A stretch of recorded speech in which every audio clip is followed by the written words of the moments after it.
गरीबों का मसीहा पप्पू यादव का एक वीडियो इंस्टाग्राम पे वायरल हो रहा है 10 सेकंड का, जिसमें यह दर्शाया जा रहा है कुछ अंध भक्तों द्वारा, बीजेपी के जो अंध भक्त हैं उन्हें द्वारा यह दर्शाया जा रहा है कि अगर ये काम बीजेपी करती तो तुरंत इस पे ऑब्जेक्शन लग जाता और विपक्ष सवाल उठाने लगते। लेकिन मैं आपको बता दूं, उन अंध भक्त को बता दूं कि पप्पू यादव ये गरीब का मसीहा है, गरीबों का मसीहा है। बिहार का पहला ऐसा नेता है पप्पू यादव जिन्हों हर महीने गरीबों में 1 करोड़ रुपए दान करता है। और उन अंध भक्तों को मैं बता दूं जो वीडियो ये वायरल कर रहे हैं, तुम्हारे नेता और तुम्हारे नेताजी और बीजेपी के नेता अगर ऐसा काम करे, मैं उनके ऊपर 10 वीडियो बनाऊंगा। ये मेरा वादा है, ये टाइम्स ऑफ भारत और दिल्ली की आवाज का वादा है कि 10 वीडियो उस पर बनाएगा। लेकिन तुम्हारे नेता अपने पेट भरते हैं, तुम्हारे नेता को गरीबी से कोई मतलब नहीं रहती है। इसलिए मैं आपको बता रहा हूं, पप्पू यादव ये गरीबों का मसीहा है।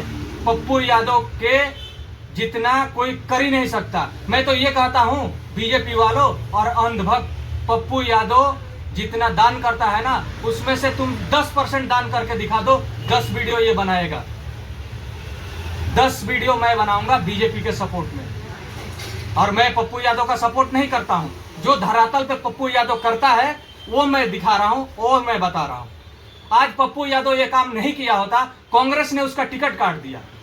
पप्पू यादव का टिकट लोकसभा का कांग्रेस ने काटा, लेकिन पप्पू यादव निर्दलीय चुनाव लड़ करके और तीनों पार्टियों को वहां पे हरा करके और चुनाव जीत करके संसद में गया, लोकसभा में गया। गरीबों का मसीहा है पप्पू यादव।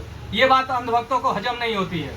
कुछ अंधभक्त इस पे कमेंट भी करते हैं कि ये काम अगर बीजेपी करती तो तुरंत उस पर कार्रवाई हो जाती और विपक्ष उस पर हमलावर हो जाते।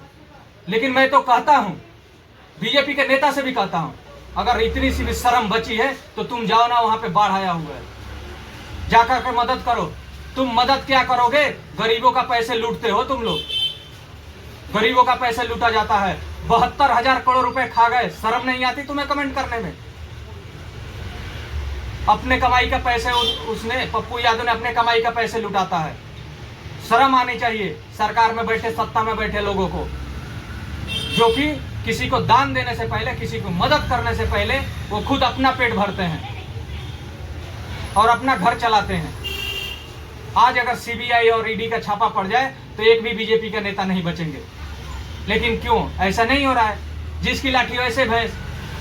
बिहार के लालू यादव कहते थे कि जिसका लाठी उसका भैंस। वही आज चल रहा है बिहार में। बिहार में एनडीए की सरकार है, लूट खसोट मचा हुआ है। कमेंट करने से पहले अपने गिरबान में झांक लो अंधभक्त। बाकी इस वीडियो को ज्यादा से ज्यादा शेयर करें।